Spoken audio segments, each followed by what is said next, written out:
J'ai envie de vous dire, voie de gauche, appel de phare, ça va tout droit hein, pour le Real Madrid. J'ai envie de vous dire, franchement, autant leur dérouler le tapis rouge. Parce qu'à ce train-là, le Real Madrid, ils vont la prendre, la Liga. Ils vont la prendre et il ne faudra pas être surpris. Entre l'Atlético Madrid, à qui on ne peut même pas compter sur eux, ils sont là, ils nous marquent des buts à la 90e minute pour prendre le titre. On ne peut pas compter sur eux. En termes de régularité, on sait que c'est pas ça, eux. Et le Barça qui perd face à Retafe et qui a perdu tellement de points contre le petit, c'est tout simplement aberrant. J'ai même envie d'utiliser une expression, fort contre les forts, faible contre les faibles. Tu joues contre le Bayern qui nous a traumatisés pendant plusieurs années, on les tape enfin 4-1. Tu joues contre le Real Madrid contre qui on n'avait pas gagné la saison passée, tu les tapes deux fois, 5-2 et 4-0.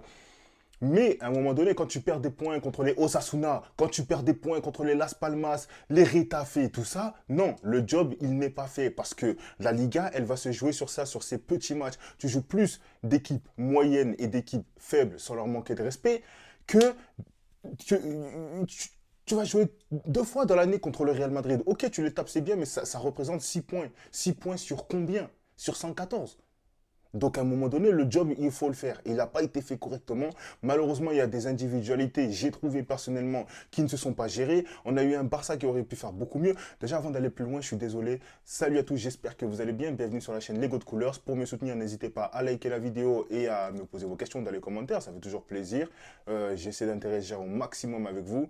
Donc voilà, bref. Poursuivons tranquillement. Alors on sait déjà que Retafe c'est une équipe difficile à jouer et personne n'aime jouer là-bas. C'est une équipe qui joue un peu, qui est un peu anti-sportif, anti-jeu, qui fait beaucoup de fautes, beaucoup de pertes de temps et surtout, et je pense que c'est ça le plus énervant, c'est une équipe qui ne reçoit pas beaucoup d'avertissements malgré le nombre de fautes qu'ils peuvent causer, malgré leur manière de jouer et je trouve ça désagréable. Maintenant on va pas trop s'attarder sur ça, même si pour moi ça reste quand même un fait de jeu.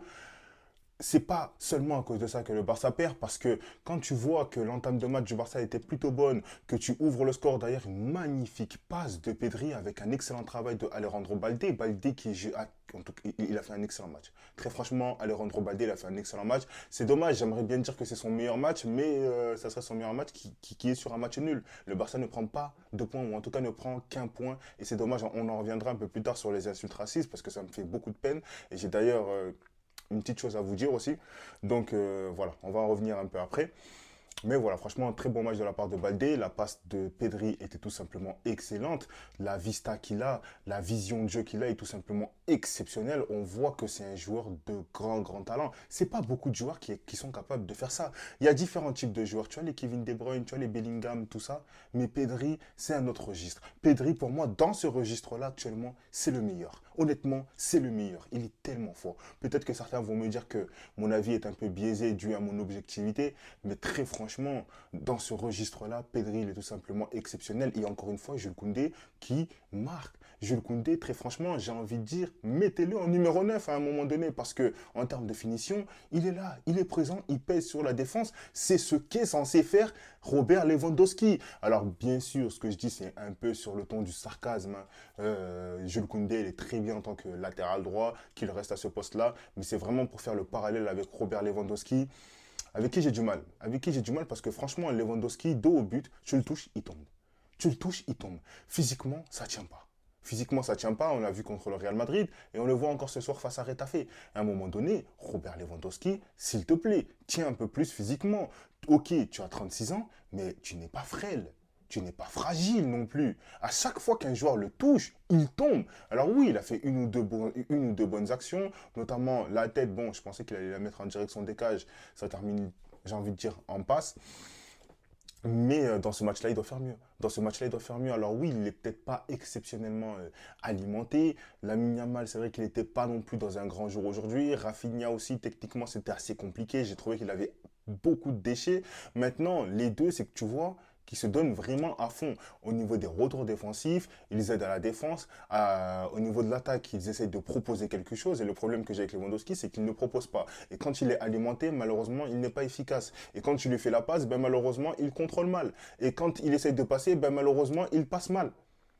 Et c'est là, et c'est là tout le problème que j'ai avec Lewandowski. Donc j'espère revoir quand même le Lewandowski du début de saison. Mais là, il va falloir se reprendre parce que très franchement, quand tu vois le précédent match face au Betis Séville en Coupe du Roi, Dani Olmo en tant que numéro 9, ça combinait beaucoup mieux. Et là, quand tu vois que la passe passe par ton numéro 9, ton avant-centre, et qu'au final, elle est juste tout simplement perdue et qu'il tombe à chaque fois qu'on le touche, qu'il ne pèse pas sur la défense, je pense que là, il va falloir se poser des questions. En tout cas, voilà, sur quoi perd réellement le match, sur quoi réellement perd le match ce Barça. Déjà, c'était un manque d'efficacité parce que très franchement, on aurait pu marquer ce deuxième but, on aurait pu se mettre à l'abri. Moi, très sincèrement, je pense que si le Barça avait mis un deuxième but, jamais Retafe revient. Jamais Retafe revient. Et un truc que je trouve dommage, c'est que vraiment, Inaki Peña, il fait les arrêts. Il a fait les arrêts qu'il fallait faire. Pour moi, vraiment, il fait un bon match. Maintenant, manque de chance et coup de bol, j'ai envie de dire, pour Retafe. Il fait l'arrêt qu'il faut, mais il ne peut pas faire mieux. Honnêtement, il ne peut pas faire mieux et c'est dommage parce que vraiment, pour moi, Iñaki Peña, il fait une grande saison. Et la plupart des buts qu'il se prend, bah, malheureusement, c'est des petits trucs comme ça, ou bien ça peut être des erreurs défensives, tout ça. Même si c'est vrai que je trouve que défensivement, on aurait pu faire mieux, c'est un peu triste. Maintenant, un autre point, c'est également les changements. J'ai trouvé qu'ils étaient assez tardifs. Alors oui, Frenkie de Jong rentre assez rapidement. J'espère que c'est pas une blessure non plus de Marc Casado.